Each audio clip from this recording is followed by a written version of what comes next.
성도들, 우리가 지난 시간부터 살펴보고 있는 창세기는 시작에 관한 책입니다. 모든 것의 시작을 우리에게 말씀해 주죠.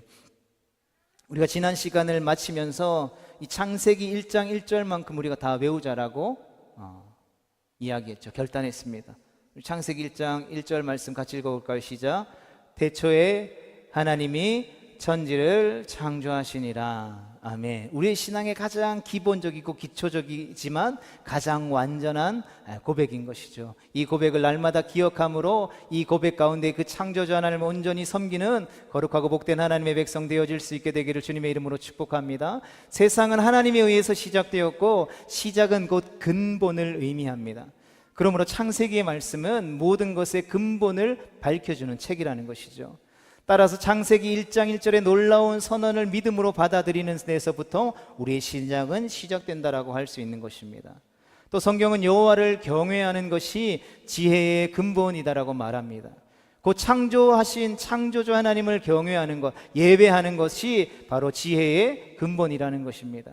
그래서 세상 가운데 나아가서 막 무엇인가를 배웠다고 해서 지혜로운 사람이 되는 것이 아니라 하나님을 온전히 예배할 때에, 하나님의 말씀 앞에 설 때에 그 예배 가운데 부어지는 하나님의 지혜가 부어질 때에 우리는 온전한 지혜를 얻을 수 있는 것이죠. 우리의 다음 세대들이 그러한 지혜자들 될 수 있기를 주님의 이름으로 축복합니다.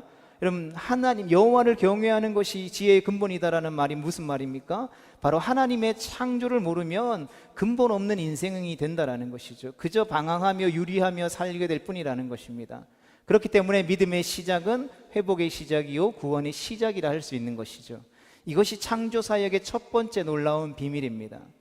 이제 두 번째 비밀은 하나님의 창조 사역에서 성령님이 함께 하셨다라는 사실을 우리에게 증언해 주고 있습니다. 본문 2절 말씀을 같이 읽어보겠습니다. 시작. 땅이 혼돈하고 공허하며 흑암이 깊음 위에 있고 하나님의 영은 수면 위에 운행하시니라. 아멘. 하나님이 천지를 창조하셨는데 땅은 혼돈하고 공허한 상태라는 것이죠.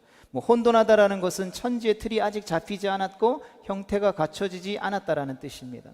공허하다라는 뜻은 천지를 채울 것들이 아직 없다라는 것을 의미하는 것이죠. 또 성경은 흑암이 깊음 위에 있다라고도 말합니다. 하나님이 창조하신 천지의 밑그림은 혼돈, 공허, 흑암으로 이루어졌다라는 것이죠. 또 깊음으로 번역된 히브리어 테훔이라는 단어는 깊음 속에서 솟아나는 물 또는 시면을 가리키죠. 그러니까 요한계시록에 주로 언급되어지고 있는 무저갱 같은 뜻인 것입니다. 지옥 같은 뜻이라는 것이죠. 그러나 여기서는 하나님의 영, 즉 성령이 수면 위에 운행하신다라고 한 것을 보아 깊은 바다 속에서 솟아나는 물로 해석할 수 있을 것입니다. 또 운행하다라고 번역된 히브리어 라하프는 알을 품다, 날개치다, 움직이다, 흔들다라는 뜻으로 흔히 수면 위로 운행하시는 성령 하나님의 모습이 마치 닭이 알을 품은 것 같다라고도 설명하지만 그보다는 이 보금자리에서 새끼를 품은 새의 미세한 날개짓을 뜻한다라고 보는 편이 더 정확한 표현이라고 할 수 있을 것입니다. 이런 뜻으로 쓰인 곳이 구약 성경에 한 구절 더 있습니다. 신명기 32장 우리 11절과 12절의 말씀을 같이 보겠습니다. 시작. 마치 독수리가 자기의 보금자리를 어지럽게 하며 자기의 새끼 위에 너풀거리며 그의 날개를 펴서 새끼를 받으며 그의 날개 위에 그것을 엎는 것 같이 여호와께서 홀로 그를 인도하셨고 그와 함께한 다른 신이 없었도다. 아멘. 신명기의 이 말씀은 하나님께서 이스라엘 백성들을 광야에서 불기둥과 구름기둥으로 인도하신 것을 마치 독수리가 새끼에게 비행을 가르치려고 자기 날개 위에 새끼를 얻는 모습으로 비유했다라는 것이죠. 비행 훈련을 시킨다라는 것은 새끼가 독립된 개체로서 성장할 수 있도록 돕는다라는 뜻입니다. 독수리가 날개를 너풀거리며 자기 새끼 위에 빙빙 도는 모습은 성령이 수면 위에 운행하시는 모습을 더욱더 우리에게 사실적으로 나타내 주는 것이라고 할 수 있는 것이죠. 즉 하나님이 천지를 창조하신 모습과 이스라엘 백성을 애굽에서 인도하여 구원하신 모습이 다를 바 없다라는 것입니다. 이어서 요한복음의 말씀을 보면 예수님도 창조의 사역에 동참하셨다라고 기록한 것을 보게 됩니다. 우리 요한복음 1장 2절과 3절의 말씀을 보겠습니다. 시작. 그가 태초에 하나님과 함께 계셨고 만물이 그로 말미암아 지은 바 되었으니 지은 것이 하나도 그가 없이 된 것이 없느니라. 아멘. 예수님은 태초에 하나님과 함께 계셨고 만물이 예수님을 통해 창조되었습니다. 그렇다면 그때 성령님은 어디 계셨습니까? 수면 위에 운행하고 계셨다라는 것이죠. 천지가 창조될 때 삼위의 일체 하나님이 함께 일하고 계셨다라는 것입니다. 또 한 장면이 있죠. 마태복음 3장 16절과 17절의 말씀을 보겠습니다. 시작. 세례를 받으시고 곧 물에서 올라오실새 하늘이 열리고 하나님의 성령이 비둘기같이 내려 자기 위에 임하심을 보시더니 하늘로부터 소리가 있어 말씀하시되 이는 내 사랑하는 아들이요 내 기뻐하는 자라 하시니라. 아멘. 예수님이 요단강에서 세례를 받고 올라오실 때에 하늘에서 성령이 비둘기같이 임하셨고 하늘에서 이는 내 사랑하는 아들이요 내 기뻐하는 자라는 음성이 들렸습니다. 예수님께서 메시아의 탄생의 순간을 삼위일체 하나님이 한자리에 계시는 그림으로 보여주신 것이죠. 그렇다면 창조의 순간은 어떠한 모습이었겠습니까? 고린도전서 8장 6절의 말씀이 이 순간이 어떠했는지를 우리에게 말씀해 주고 있습니다. 같이 보겠습니다. 시작. 그러나 우리에게는 한 하나님 곧 아버지가 계시니 만물이 그에게서 났고 우리도 그를 위하여 있고 또한 한 주 예수 그리스도께서 계시니 만물이 그로 말미암고 우리도 그로 말미암았느니라. 아멘. 성도 여러분, 우리는 위대한 창조의 그림을 통해서 삼위일체 하나님의 역할을 알게 되어지는 것입니다. 유명한 설교가 마틴 로이드 존스라는 목사님은 창조는 성부로부터 성자를 통해 성령 안에서 이루어졌다라고 말했습니다. 즉 성부 하나님의 창조 사역과 성자 예수님의 구원 사역과 성령 하나님의 새 창조의 사역은 그 과정과 섭리가 본질상 같다라는 뜻이죠. 그러하게 구원이라는 것은 흑암 가운데에 살던 사람이 빛으로 나아가는 것이고 혼돈 가운데에 있다가 질서로 나아가는 것이며 공허하던 인생이 의미로 채워지는 것입니다. 다시 한 번 더 말씀드립니다. 구원이란 흑암 가운데 살던 사람이 빛으로 나아가는 것이고 혼돈, 무질서 가운데 있다가 질서로 나아가는 것이며 공허하던 아무것도 없던 무의미하던 인생이 의미로 채워지는 것이라는 것이죠. 그러하게 구원받은 하나님의 백성들은 어둠 가운데 거할 수 없고 무질서함이 아니라 하나님의 울타리, 진리의 말씀의 울타리 안에서만 살아가며 참된 인생의 목적과 의미를 가지고 살아갈 수밖에 없는 것이죠. 여러분, 왜 사십니까? 인생의 목적을 무엇으로 살아가고 계십니까?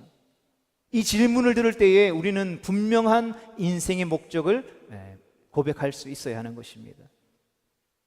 그렇지 못하다면 어쩌면 우리의 구원이 희미하게 우리에게 다가와 있는 것은 아닌지 점검해 보아야 하는 것이죠. 바라기는 예수 그리스도 삼위일체 하나님께서 우리 가운데에 베풀어 주신 구원의 영광으로 가득 찬 우리 모두가 될 수 있기를 주님의 이름으로 축복합니다. 계속해서 우리는 성령이 수면 위에서 날개짓으로 생명을 잉태하는 모습을 환상으로 본 선지자가 있음을 보게 됩니다. 누구겠습니까? 바로 에스겔이죠. 환상의 선지자. 그는 골짜기에 가득한 마른 뼈가 일어나서 하나님의 거룩한 군대로 일어서게 되는 환상을 봤습니다. 성령에 이끌려서 죽은 자들이 살아나는 환상을 보게 된 것이죠. 하나님은 마른 뼈들에게 생기를 부어 넣어주시고 그 뼈들이 살아나는 것을 보고 내가 여호와인 줄 너희가 알리라 라고 에스겔 37장 6절에서 말씀하셨다라는 것입니다. 여기서 생기로 번역된 히브리어 단어 로아흐라는 단어는 태초에 수면 위에 운행하시던 성령, 곧 생명의 영을 뜻하는 것이죠. 그러하기에 앞에서도 말씀드렸던 것처럼 여러분, 생명을 경히 여기고 생명을 파괴하는 것은 바로 이 생명의 영이신 성령을 거부하는 것이죠. 하나님을 대적하여 일어나는 세상 사단 마귀의 사상이라는 것입니다. 그러나 하나님은 영원하시고 성령도 영원하십니다. 동일한 하나님이시기 때문인 것이죠.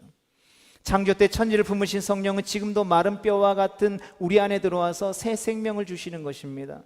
그러하게 우리 모두에게 마른 뼈들을 살리는 생기로서의 성령, 곧 예수님께서 제자들에게 보내겠다고 약속하신 또 다른 보혜사이자 진리의 영이신 푸뉴마로서의 성령 하나님이 꼭 필요한 것이죠. 성도 여러분, 신앙이라는 것은 자기 존재의 근원을 밝히는 것입니다. 그러므로 우리가 근본을 놓지 않으면 그러므로 근본을 놓치게 되면 인생의 근본이 사라지게 되는 것이죠. 여러분, 왜 세상 사람들이 혼돈 가운데 있습니까? 왜 인생이 혼란스럽습니까? 왜 우리는 빛이 아닌 흑암 속에 빠져들고 있습니까? 뭘 해도 만족함이 없고 늘 왜 우리의 속은 채워지지 않은 듯 헛헛하게만 느껴지는 것입니까? 그것은 하나님을 부인하고 하나님을 거절하기 때문이라는 것이죠. 성령 하나님이 오셔서 우리를 채워주시지 않으시면 우리의 인생은 혼돈하고 공허하며 흑암 가운데에 무미하게 배회할 뿐이라는 것이죠. 그래서 부활하신 예수님은 제자들에게 예루살렘을 떠나지 말고 내게서 들은 바 아버지께서 약속하신 것을 기다리라고 사도행전 1장 4절에서 말씀하셨습니다. 예수님과 3년을 동고동락했으면서도 결정적인 순간에는 예수님을 떠나고 배반하고 심지어 팔아버리기까지 한 제자들인 것이죠. 예수님은 그들에게 재창조의 시간을 거쳐야 한다는 것을 말씀해 주셨다는 것이죠.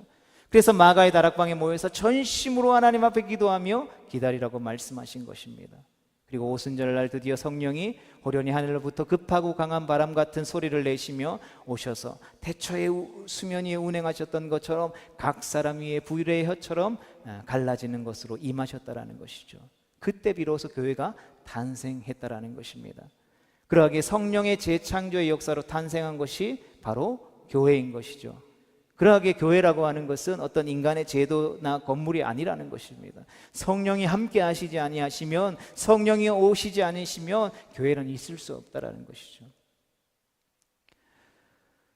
그러하기에 우리가 날마다 예배하는 그 가운데 우리가 주님의 몸을 세워가는 모든 순간순간마다 성령 하나님이 우리 가운데 임재하셔서 우리 가운데의 재창조의 역사를 통해서 이루셨던 그 주님의 몸을 이루어 갈 주시기를 간구하며 나아가야 하는 것입니다. 어른이 잠시 자리를 비워도 아이들은 순식간에 온 집안을 어지럽히는 놀라운 능력이 있죠. 장난감을 갖고 놀다가 실증 나면 아무데나 버리고 제자리에 있어야 할 것을 자기가 원하는 자리로 옮기기도 합니다. 이처럼 인간은 하나님이 두신 자리가 아닌 엉뚱한 곳으로 계속해서 제멋대로 옮겨 다니는 재주가 있죠. 이것이 바로 성경에서 말하는 혼돈을 뜻하는 의미입니다. 원래 있어야 할 제자리를 찾을 때까지 내내 혼돈하는 것이죠. 본문 3절의 말씀을 같이 읽어볼까요? 시작. 하나님이 이르시되 빛이 있으라 하시니 빛이 있었고 아멘. 하나님은 혼돈한 땅에 빛이 있으라고 명령하셨습니다. 하나님의 말씀은 빛이요, 빛은 하나님의 본질이죠. 하나님이 말씀하시면 본질이 드러납니다. 빛이 임하면 혼돈이 정리되고 질서가 잡히는 것이죠. 빛은 혼돈과 공허가 사라지도록 하는 하나님의 능력인 것입니다. 여러분, 오늘날 우리가 살아가는 이 시대에 많은 사람들이 마음의 여러 가지 병들로 고생하죠. 급속하게 그러한 마음의 병을 앓는 사람들이 증가하는 이유는 바로 혼돈과 공허와 흑암 때문이라는 것이죠. 오늘날처럼 풍부하게 모든 것이 넘쳐나는 시대가 역사상 없었습니다.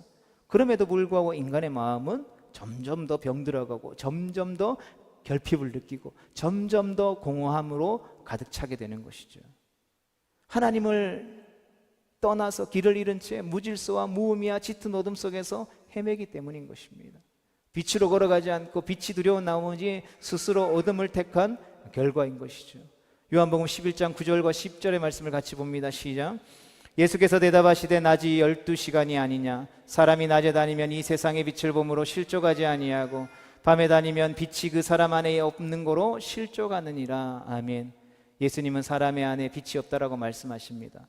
그래서 빛은 밖에서 안으로 들어와야 되는 것이죠. 그래서 새 생명을 주시는 성령의 빛을 비추어 주시겠다라고 말씀하신 것이죠. 그리고 이 빛을 거저받으라고 하십니다. 이 성령이 오실 때까지 예루살렘을 떠나지 말고 기도하라고 말씀합니다. 성령이 오셔야 비로소 우리를 빛 가운데 거하게 되기 때문인 것이죠. 그 빛이 임하면 사방이 환해지고 모든 두려움으로부터 우리는 자유롭게 되어지는 것입니다.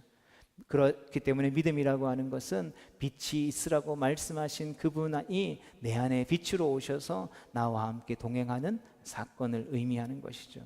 그러므로 더 이상 어둠 속에 헤매지 않게 되는 것입니다. 그러나 세상은 우리에게 뭐라고 말합니까? 명상을 통해서 자기 안에 빛을 발견하라고 붙이죠. 세상의 중심은 너야. 인간으로서 위대함과 자신감으로 가득 차야 돼 말하죠. 스스로 네 안에 있는 어둠을 물리쳐낼 수 있다라고 말합니다. 그 어둠을 물리쳐내고 위대한 인간이 되라고 말합니다. 그런데 정말로 그렇게 외치는 그 외침 속에 인간이 밝아졌습니까? 세상이 50년 전보다 100년 전보다 지금 더 밝아졌습니까? 스위치만 켜면 이렇게 환하게 비칠 수 있는 빛이 있기 때문에 육신적으로는 세상이 밝은 세상이 되었다라고 말할 수는 있습니다. 적어도 물리적으로는 어둠 속에 살지 않아도 됩니다. 그러나 세상에서 일어나는 일들을 보면 온통 혼돈과 공허와 흑암으로 가득 차 있는 것을 보게 되는 것이죠. 여러분, 사방이 짙은 어둠에 쌓여서 혼돈하고 삶은 더 공허합니다. 왜 그렇습니까? 빛을 거부하기 때문이죠. 여러분, 오늘날 뉴스를 보면 사실이 없습니다. 사실이 다 거짓된 보도들밖에 없어요. 자기들이 하고 싶은 말을 짜집기 위해서 보도합니다. 그래서 가만히 듣고 있으면 온 세상이 다 나쁜 사람이에요. 우리는 다 피해자처럼 보입니다. 그러나 실제로 영어로 인터뷰를 하거나 영어 뉴스를 보면 세상 사람들은 다 반대로 이야기해요. 여러분, 무엇이 진리입니까? 두 사람이 모여서 대화하는 일들을 찍었습니다. 그런데 나중에 가서 발표하는 내용들을 보니까 우리나라에서 발표하는 내용이랑 외국에서 발표하는 내용이 전혀 달라요. 둘 중에 하나는 거짓말하고 있는 것이죠. 우리나라 뉴스에서는 저 외국 사람들이 거짓말하고 있다고 이야기해요. 누가 거짓말하고 있는 것입니까? 혼돈으로 가득 차 있는 시대라는 것이죠. 빛을 싫어합니다. 진리를 싫어합니다. 세상은 빛이 있으라고 말씀하신 분을 거절하죠. 하나님을 인정하지 않는 것은 빛 대신 어둠을 택하는 결과와 같다라는 것입니다. 예수님을 거절하는 것은 실족하는 수밖에 없는 어둠의 길을 걷는 것과 같다라는 것이죠. 가론 유다의 길을 걷는 것과 같다라는 것입니다. 그는 진리보다 말씀보다 돈을 택함으로써 짙은 어둠 속에서 죽음의 길로 달려갔던 것이죠. 성도들은 빛과 어둠은 공존하지 못합니다. 내가 빛의 자녀라고 이야기하면서 어둠과 같이 공존할 수 없다라는 것입니다. 여러분, 생명의 빛이 임하면 죽음의 어둠은 물러가는 것이죠. 생명의 빛이 우리 안에 만연하다면 그 빛을 우리 안에 가두어 놓을 수 없고 세상을 향해 그 빛을 비추게 될 뿐이라는 것이죠. 그리고 그 빛을 비출 때 비로소 세상의 어둠은 떠나가게 되는 것입니다. 계속해서 본문 4절의 말씀을 같이 보겠습니다. 시작. 빛이 하나님 보시기에 좋았더라. 하나님이 빛과 어둠을 나누사. 아멘. 하나님이 빛이 있으라 명하시자 빛이 임했고 그 빛은 하나님이 보시기에 좋았습니다. 창세기 1장에 좋았더라 라는 표현이 마치 후렴구처럼 7번 반복되죠. 하나님이 지으신 것은 누가 봐도 다 좋습니다. 보면 볼수록 감동이 있고 실증나지 않죠. 왜 하나님 만드시는 것이 좋을까요? 그것은 하나님이 좋으신 분이시기 때문입니다. 하나님이 선하시기 때문에 하나님으로부터 비롯된 모든 것은 선한다는 것이죠. 여러분, 빛과 어둠을 나누셨다라는 말은 이제부터 빛과 어둠이 구별된다라는 뜻입니다. 그러하게 빛과 어둠은 결코 섞일 수 없죠. 진짜가 나타나면 가짜가 드러나고 정말 좋은 것이 나타나면 덜 좋은 것이 구별되는 법입니다.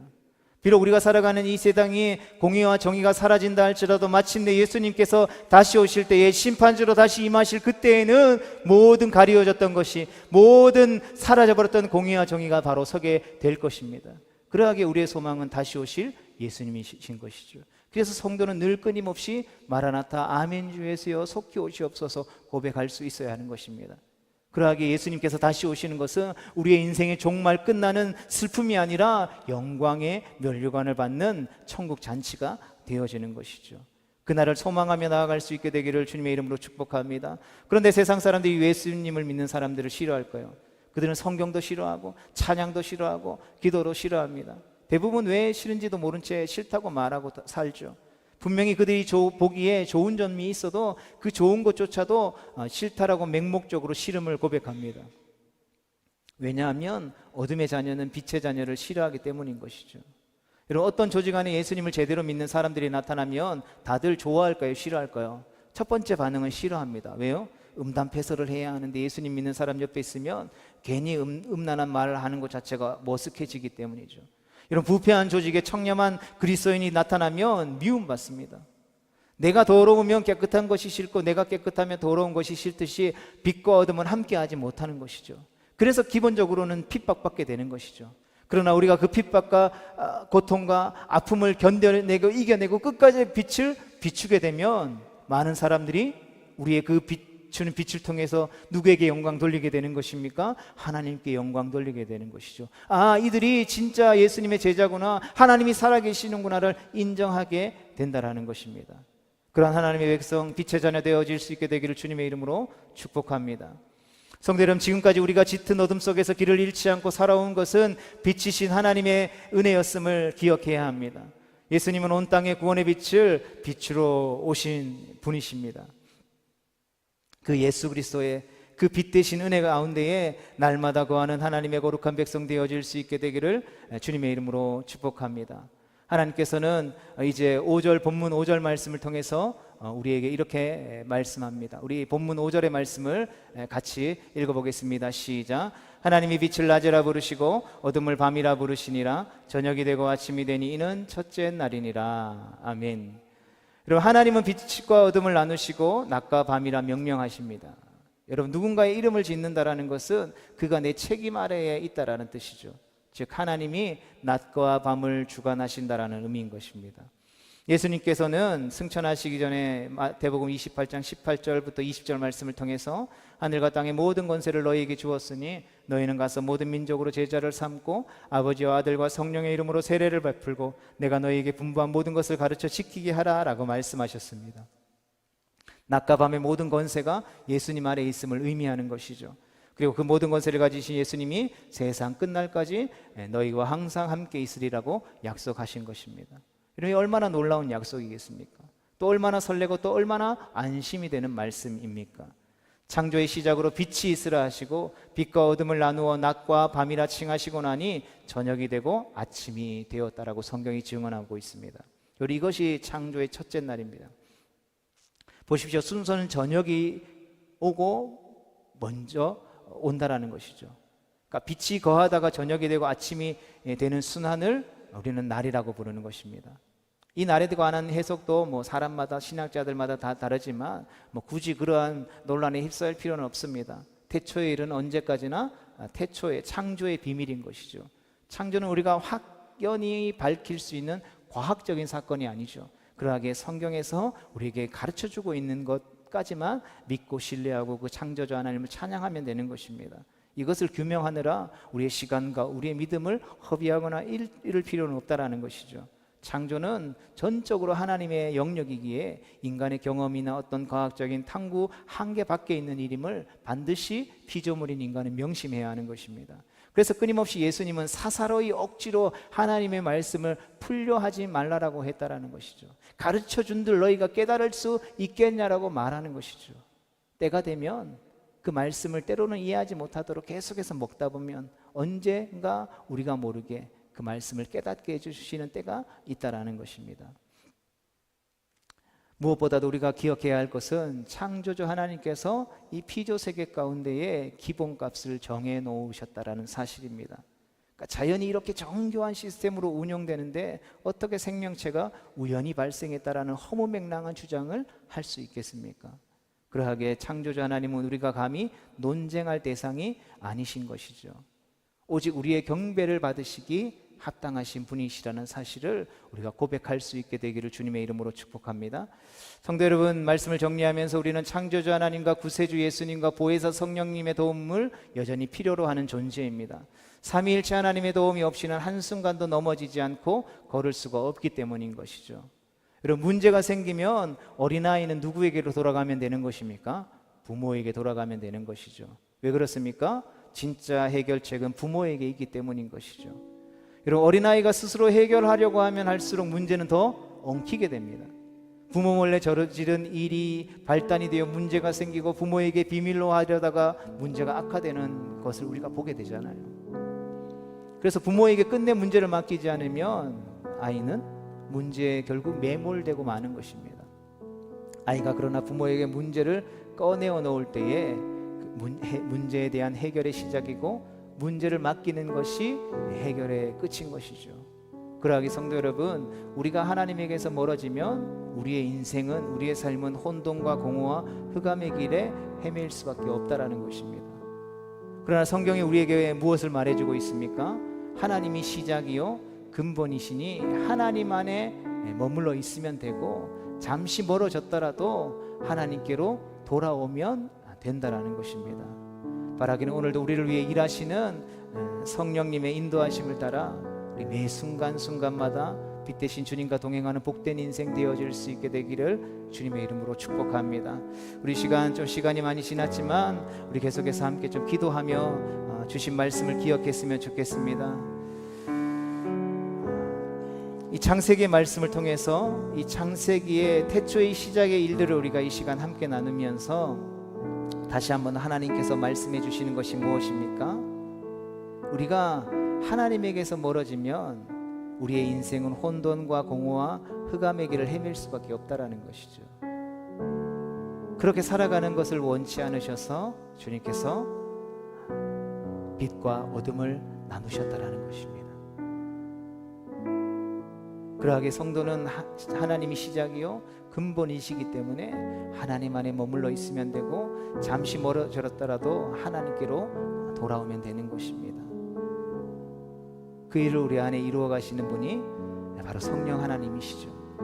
그래서 시간 주신 말씀을 기억하면서 기도했으면 좋겠습니다. 성령 하나님, 우리 가운데 다시 한 번 더 임재하여 주시옵소서. 우리의 인생 가운데 운행하여 주시옵소서. 혼돈과 공허와 흑암으로 가득한 우리의 인생 가운데 찾아오셔서 질서를 회복하시고 창조의 기본가스를 회복하시고 우리의 인생의 목적과 의미들을 밝히 깨달아 알게 하여 주셔서 하나님이 기뻐하시는 삶, 하나님과 동행하시는 삶, 빛 대신 주님의 자녀의 삶을 살아가는 복된 인생 되어질 수 있도록 주님 도와주시옵소서. 우리 기도의 제목을 가지고 우리 함께 기도하며 나아가겠습니다. 함께 기도하겠습니다.